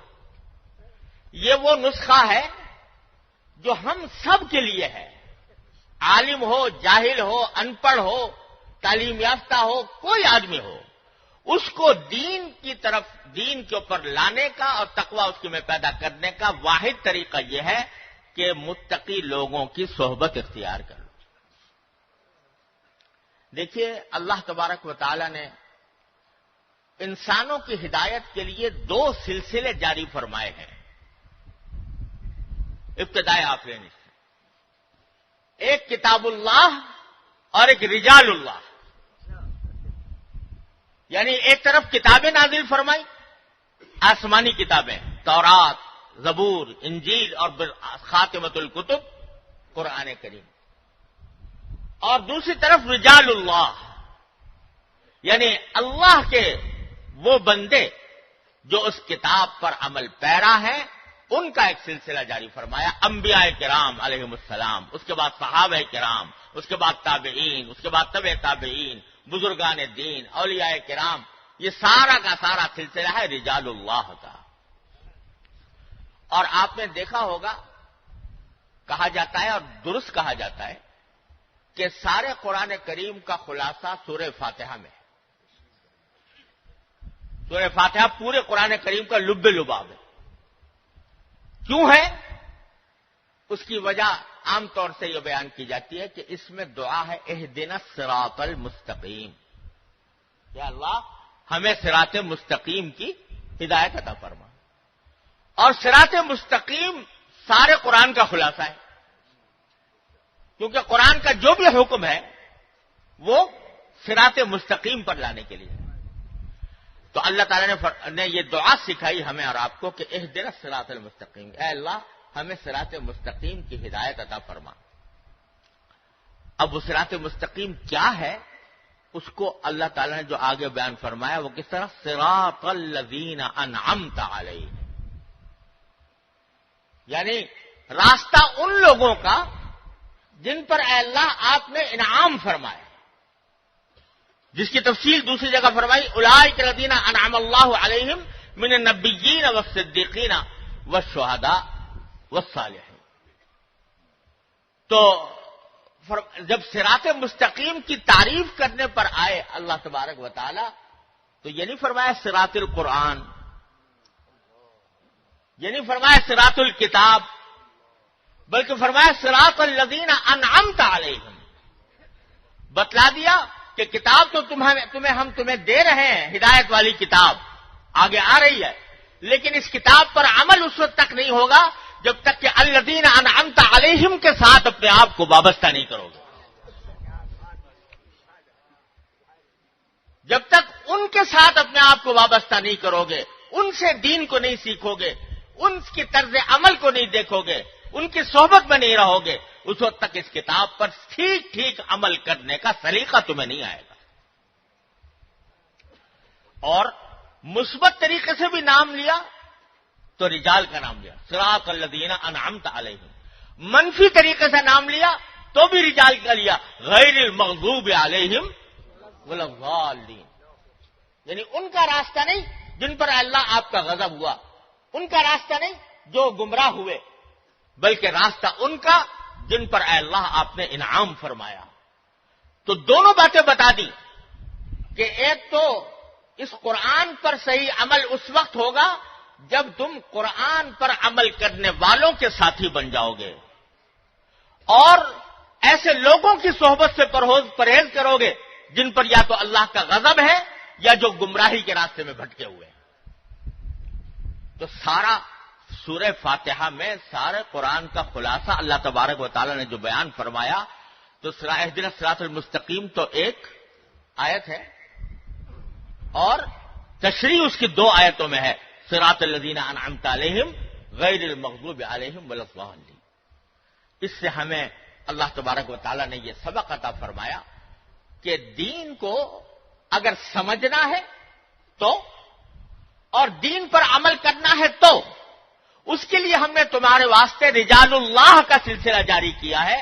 اس رجال اللہ کے سلسلے سے وابستہ ہو کر ہی تمہیں دین صحیح سمجھ میں آئے گا اور اسی رجال اللہ کی وابستگی سے تمہیں دین پر عمل کرنے کا طریقہ معلوم ہوگا. آج کہنے والے کہتے ہیں کہ حسبنا کتاب اللہ، ہمارے پاس کتاب اللہ کی کافی ہے، ہمیں کسی اور کی ضرورت نہیں. ہم کتاب اللہ کو خود دیکھیں گے، خود سمجھیں گے اور خود دیکھ کر اور سمجھ کر جو ہمارے طریقہ سمجھ میں آئے گا اس پر چل پڑیں گے. یہ جو دعویٰ کیا جا رہا ہے یہ در حقیقت خود قرآن کریم کو نہ سمجھنے کا نتیجہ ہے. پہلی صورت میں سورہ فاتحہ میں اللہ تبارک و تعالی نے واضح طور پر بیان فرما دیا کہ صراط مستقیم وہ نہیں ہے جو تم اپنے دماغ سے، اپنی سمجھ سے، اپنی سوچ سے قرآن کو دیکھ کر سمجھو.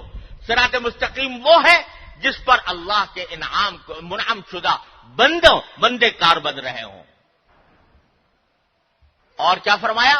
واتبع سبیل من اناب الی،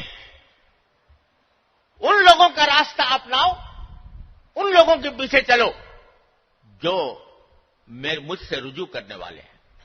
سبیل من اناب الی، وہاں پر بھی کتاب کا حوالہ نہیں دیا، وہاں پر بھی حوالہ دیا رجال کا حوالہ دیا، رجال اللہ کا حوالہ دیا. تو اس کا یہی وجہ ہے کہ حضرت نبی کریم سرور دو عالم صلی اللہ علیہ وسلم کے وقت سے لے کر آج تک دین کی صحیح تعبیر و تشریح جو متوارث چلی آئی ہے اس کا راستہ یہی تھا کہ صحابہ کرام نے حضور اقدس صلی اللہ علیہ وسلم کی صحبت حاصل کی اور اس کے نتیجے میں صحابی بن گئے. صحابی کے معنی کیا؟ صحابی کے معنی صحبت اٹھانے والا رسول اللہ صلی اللہ علیہ وسلم. اور حضرت شاہ اسماعیل شہید رحمۃ اللہ نے ایک بڑی پیاری بات فرمائی ہے. فرماتے ہیں کہ آج کل لوگوں میں دستور ہے کہ جب کسی بڑے کا تذکرہ کرتے ہیں، عالم کا تذکرہ کرتے ہیں تو بڑے لمبے چوڑے القاب لگائے جاتے ہیں اس کے ساتھ، کسی کے ساتھ صحیح کسی کے ساتھ غلط. جیسے میرے ساتھ غلط القاب لگا دیے گئے.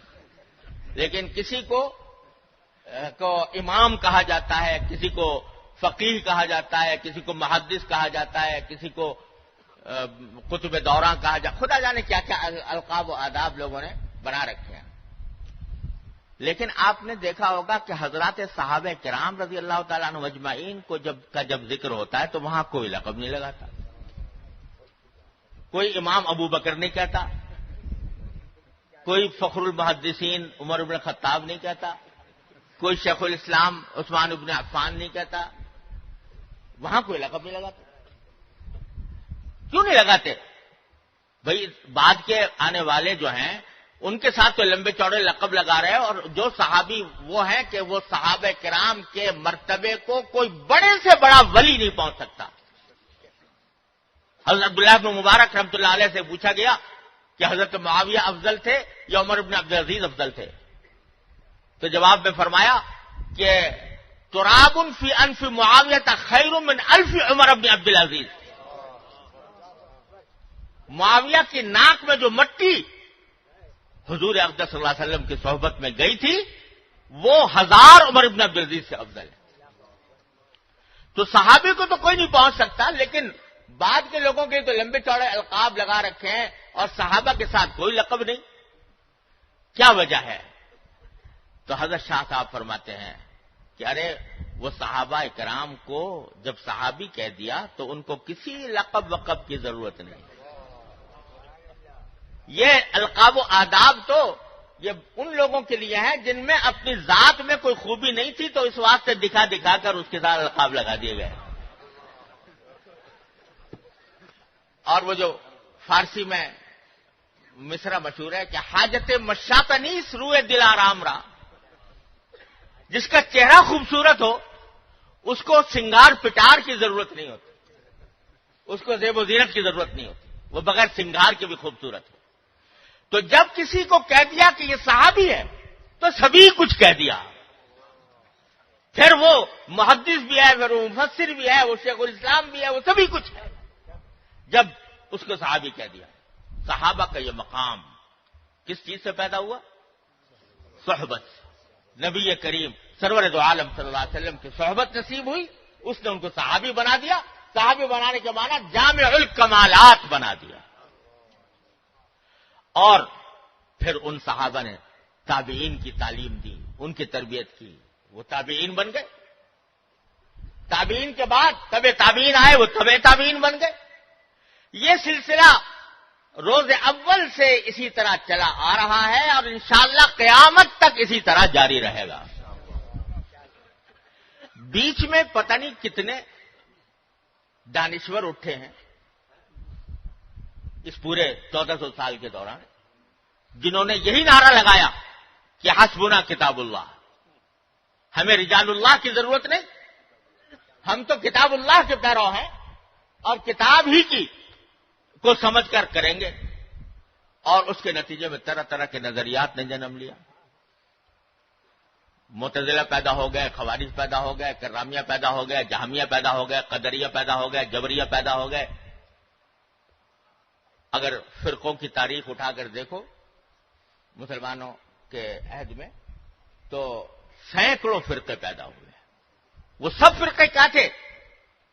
حسبنا کتاب اللہ کہنے والے، کہ ہمیں بس کتاب چاہیے، رجال اللہ کی ہمیں فکر نہیں. لیکن انجام کیا ہوا؟ تھوڑے تھوڑے دنوں ہر ایک نے اپنی چمک دمک دکھائی اور کچھ عرصے بڑا سکہ لوگوں کے دلوں پر بٹھایا، یہاں تک بٹھایا کہ بعض اوقات حکومتیں بھی ان کی آ گئیں اور ان کی حکومتوں نے جو صحیح دین پر چلنے والے تھے ان پر جبر و تشدد کا بازار گرم کیا. امام احمد بن حنبل کے اوپر کوڑے برسائے. لیکن کیا ہوا؟ کچھ عرصہ اپنی چمک دمک دکھا کر، کچھ عرصہ اپنا زور شور دکھا کر وہ ایسے دفن ہوئے، ماضی کے ملبے میں اس طرح دفن ہوئے کہ آج ان کا ذکر صرف تاریخ کے اوراق میں موجود ہے، کوئی ان کا جاننے والا بھی موجود نہیں. ایک نہیں، سینکڑوں. تو یہ عبرت کا سبق ہے ان لوگوں کے لیے کہ جو رجال اللہ سے قطع نظر کر کے صرف کتاب اللہ کو دیکھنا چاہتے ہیں اپنی سمجھ کے مطابق، اپنی فہم کے مطابق، اور رجال اللہ کے ساتھ ان کی صحبت اور ان کی تعلیم سے بے نیاز ہو کر چلنا چاہتے ہیں. وہ سب 1400 سال کے اندر وہ سب ختم ہو چکے ہیں اور نئے نئے پیدا ہوتے رہتے ہیں، ختم ہوتے رہتے ہیں، نئے نئے پیدا ہوتے رہتے ہیں، ختم ہوتے رہتے ہیں. لیکن جن لوگوں نے دین کی تشریح کتاب اللہ اور رجال اللہ دونوں کو ساتھ لے کر کی ہے اور دین کو ان کے ذریعے سمجھا ہے، ان کا جو طریقہ ہے وہ جس طرح صحابہ کرام کے دور میں تھا الحمدللہ آج بھی موجود ہے، وہ ختم نہیں ہونے والا. کیونکہ یہ وہ ہے جس کو رسول کریم سرور دو عالم صلی اللہ علیہ وسلم فرمایا ما انا علیہ واصحابی. جب یہ فرمایا تھا کہ میری امت 72 فرقوں میں بٹ جائے گی تو وہاں حضور اقدس صلی اللہ علیہ وسلم سے پوچھا گیا پھر کون سا ہوگا نجات پانے والا؟ تو آپ یہ بھی فرما سکتے تھے جو قرآن پر عمل کرنے والا ہوگا. کہہ سکتے تھے کہ نہیں؟ جو قرآن پر عمل کرنے والا ہوگا وہ ہوگا نجات یافتہ. آپ نے یہ نہیں فرمایا، فرمایا ما انا علیہ واصحابی، جس طریقے پر میں ہوں اور میرے صحابہ ہیں وہ ہوگا صحیح راستے کے اوپر. جس کے معنی یہ کہ جو کتاب اللہ تو ہے ہی اپنے مقام پر، لیکن کتاب اللہ کے ساتھ رجال اللہ کو لے کر جو چلے گا وہی ہوگا صحیح راستے پر اور وہ نجات پانے والا ہوگا. تو اللہ تبارک و تعالی نے ہماری ہدایت کے دو سلسلے عطا فرمائے ہیں، اور اس میں افراط و تفریط جو ہے وہ انسان کو گمراہی میں لے جاتی ہے. کسی نے یہ نعرہ لگایا کہ کتاب اللہ کافی ہے، رجال اللہ کی ضرورت نہیں، اس کا انجام میں نے بتا دیا. کسی نے یہ نعرہ لگایا کہ ہمیں رجال اللہ چاہیے، کتاب کی ضرورت نہیں. یعنی ہم تو کچھ مقدس شخصیات سے وابستہ ہیں، اور ہم جن کو مقدس سمجھتے ہیں ان کی تعظیم کریں گے، ان کی تکریم کریں گے، اور ان کا ہی نام لیں گے، اور اس سے قطع نظر کہ کتاب اللہ کیا کہہ رہی ہے اور احادیث رسول اللہ صلی اللہ علیہ وسلم کیا فرما رہے ہیں، وہ دوسری گمراہی میں چلے گئے. لہذا اعتدال کا راستہ جو خود سورہ فاتحہ نے بتایا وہ یہ ہے کہ کتاب اللہ اور رجال اللہ دونوں کو ساتھ لے کر چلو، دین کی فہم میں بھی اور دین پر عمل کرنے کے طریقے میں بھی. اسی لیے ہمارے ہاں شروع سے یہ سلسلہ متوارث چلا آتا ہے کہ انسان کی اپنی اصلاح کے لیے یہ ضروری ہے کہ وہ کسی اللہ والے سے اپنا رشتہ جوڑے، اصلاحی تعلق قائم کرے، اور وہ اس کے امراض ظاہرہ اور باطنہ کی تشخیص کر کے اس کا علاج بتاتا ہے، اس کی اصلاح کرتا ہے.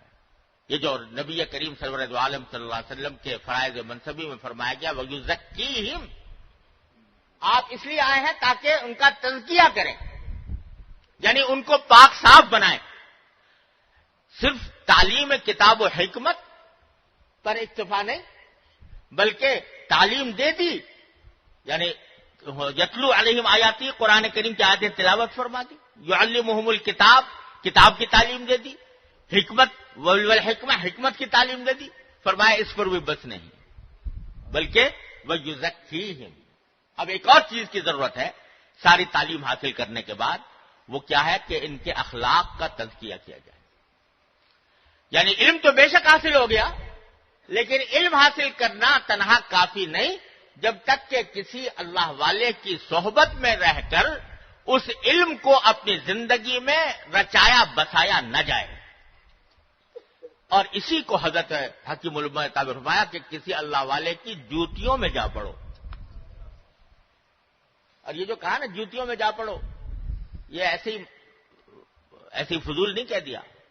مطلب یہ ہے کہ جب کسی سے تعلق اس قسم کا قائم کرو تو اس کو اپنے آپ کو اس کے اس طرح حوالے کر دو کہ اپنی رائے، اپنا گمان یہ اس کے آگے کوئی حقیقت نہ رکھتا ہو. قال را بگزار صاحب حال شو، پیش مردے کاملے پامال شو. تو یہ ہوتا ہے جس کے ذریعے انسان بنتا ہے. کورس تو لفظ ہی سکھاتے ہیں، اکبر مرحوم نے کہا کورس یعنی تعلیم کے کورس تو لفظ ہی سکھاتے ہیں، آدمی بناتے ہیں. نہ کتابوں سے، نہ کالج سے، نہ زر سے پیدا دین ہوتا ہے، بزرگوں کی نظر سے پیدا. تو اس لیے بڑے بڑے علامہ وقت وہ سب کچھ پڑھ لینے کے بعد پھر جاتے ہیں حضرت نانوتوی رحمۃ اللہ علیہ کے پاس، حضرت حاجی امداد اللہ صاحب مہاجر مکی رحمۃ اللہ علیہ کے پاس. نانوتوی جیسا فیلسوف جس کے بارے میں اگر یہ کہا جائے تو بیجا نہیں ہوگا کہ وہ اگر کسی زندہ قوم میں پیدا ہوا ہوتا تو آج اس کے افکار اور اس کے فلسفے کے اوپر اکیڈمیاں قائم ہو چکی ہوتی.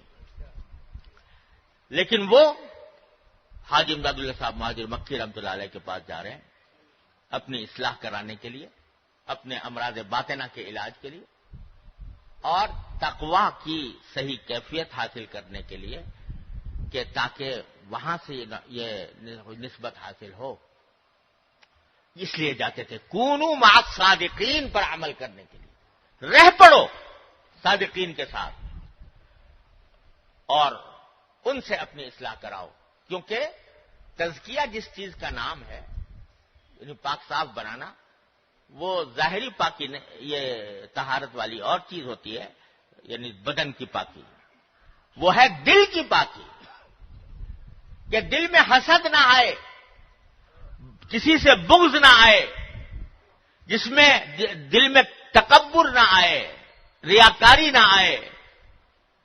یہ امراض باطنہ ہیں جو انسان کو کھوکھلا کر دیتے ہیں روحانی اعتبار سے۔ اس کے لیے بعض اوقات تھوڑے پاپڑ بیلنے پڑتے ہیں۔ اور حضرات صحابہ کرام رضی اللہ تعالیٰ عنہ اجمعین نے جو مکی زندگی گزاری، اس مکی زندگی میں کیا تھا؟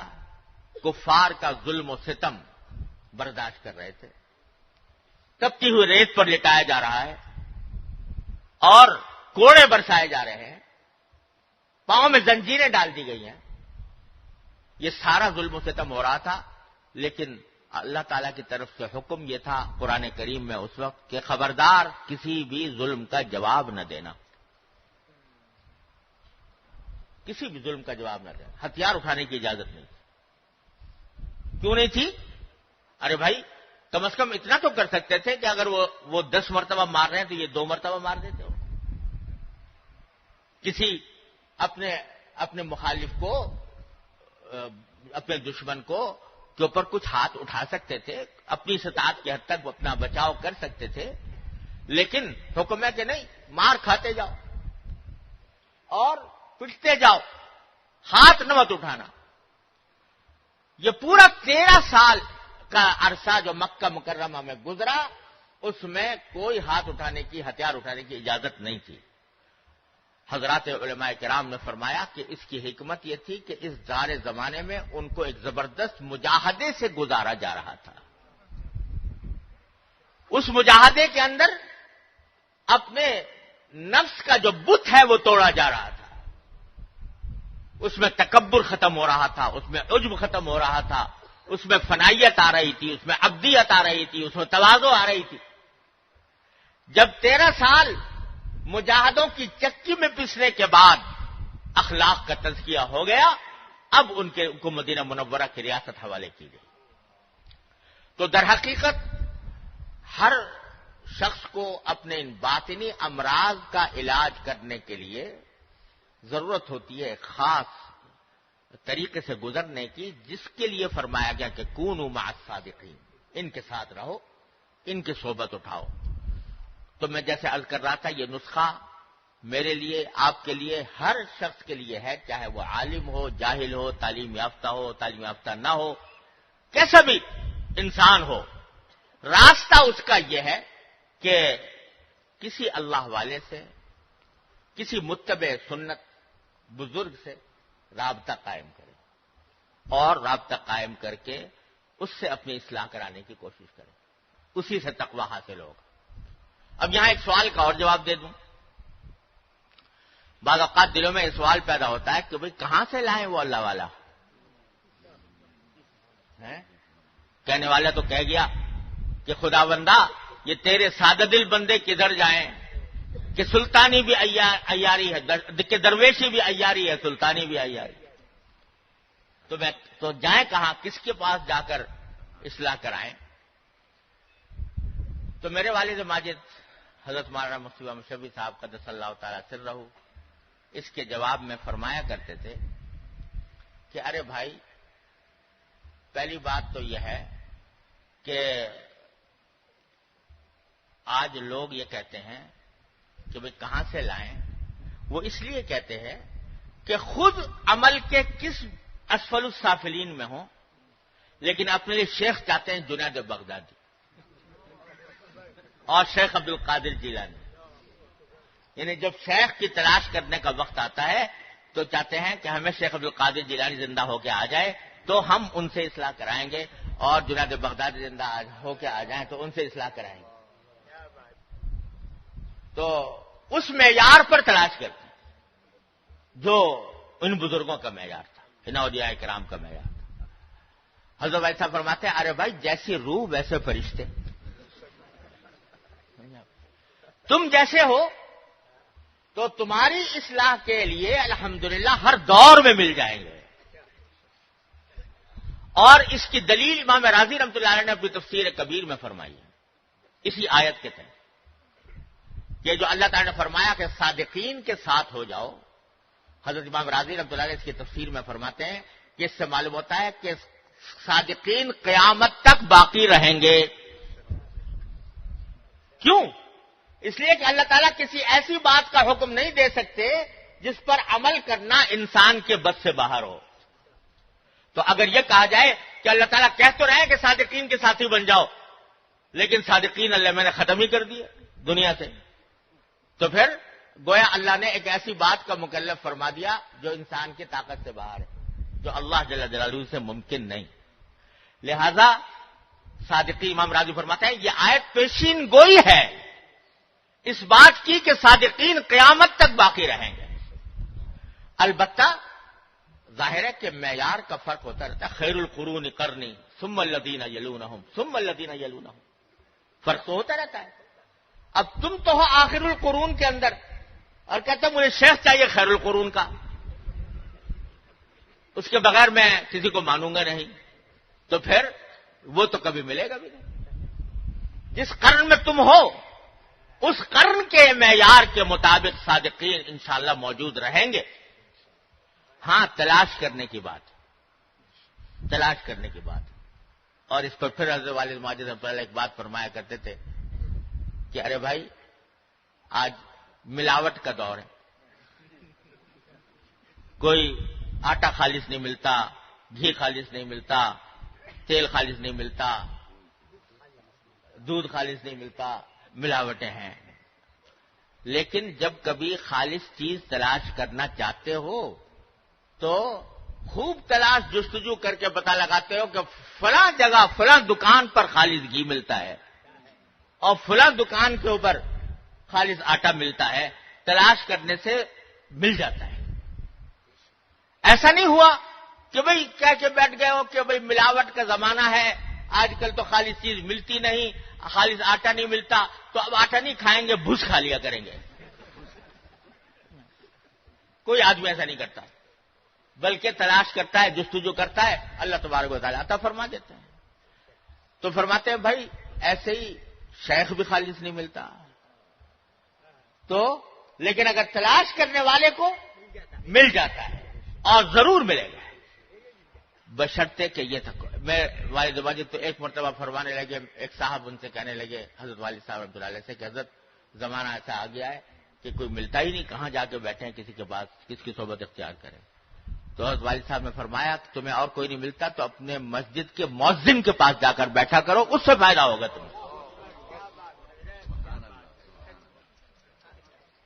کیونکہ وہ 5 وقت اللہ کا کلمہ بلند کرتا ہے. اس کے پاس جا کر بیٹھو گے اس نیت سے کہ اللہ تعالیٰ میری اصلاح فرمائے، اس سے تمہیں فائدہ پہنچے. تو بھائی یہ دین صحبت سے پھیلا ہے اور اس صحبت کا اختیار کرنا انتہائی ضروری ہے اور یہ ہم سب کے لیے ضروری ہے. تو پیغام آج کے اجتماع کا یہ ہے کہ اللہ تبارک و تعالی ہمیں اہل اللہ کی صحبت سے سرفراز فرمائے، ان کی صحبت میں بیٹھنے، ان سے دین سیکھنے، ان سے دین پر عمل کرنے کا طریقہ سیکھنے کی توفیق عطا فرمائے. بس یہ اگر یہ فائدہ حاصل ہو گیا اس ماشاءاللہ اس بڑے اجتماع سے کہ ہمارے دلوں میں اس کی اہمیت پیدا ہو گئی اللہ والوں کے ساتھ تعلق قائم کرنے کی، تو انشاءاللہ یہ بڑا اجتماع بڑا کامیاب ہے. اللہ تبارک و تعالی ہم سب کو اس کی توفیق عطا فرمائے. وآخر دعوانا الحمدللہ رب العالمین. دعا کر لیجیے. اللہم صلی علی سیدنا مولانا محمد وعلی آل محمد کما صلیت علی ابراہیم وعلی آل ابراہیم انک حمید مجید. ربنا ظلمنا انفسنا وان لم تغفر لنا وترحمنا لنكونن من الخاسرین. ربنا آتنا في الدنيا حسنة وفي الآخرة حسنة وقنا عذاب النار. ربنا اغفر لنا ذنوبنا وإسرافنا في أمرنا وثبت أقدامنا وانصرنا على القوم الكافرين. اللهم انفعنا بما علمتنا وعلمنا ما ينفعنا. اللهم وفقنا لما تحب وترضى من القول والفعل والعمل والنية والهدي. انک علی کل شیء قدیر۔ یا ارحم الراحمین، اپنے فضل و کرم سے ہم سب کے گناہوں کو معاف فرما دے۔ یا اللہ ہماری مکمل مغفرت فرما۔ اے اللہ ہمارے اعمال و اخلاق کی اصلاح فرما۔ اے اللہ ہمیں اپنے دین کی صحیح سمجھ عطا فرما۔ اے اللہ اس پر عمل کی توفیق عطا فرما۔ اے اللہ اس پر استقامت عطا فرما۔ یا اللہ ہر طرح کی گمراہیوں سے ہماری حفاظت فرما۔ یا اللہ ہمیں ہدایت کا راستہ عطا فرما۔ اے اللہ ہمیں اپنے نبی کریم سرور دو عالم صلی اللہ علیہ وسلم کی سنتوں پر عمل کرنے کی توفیق عطا فرما۔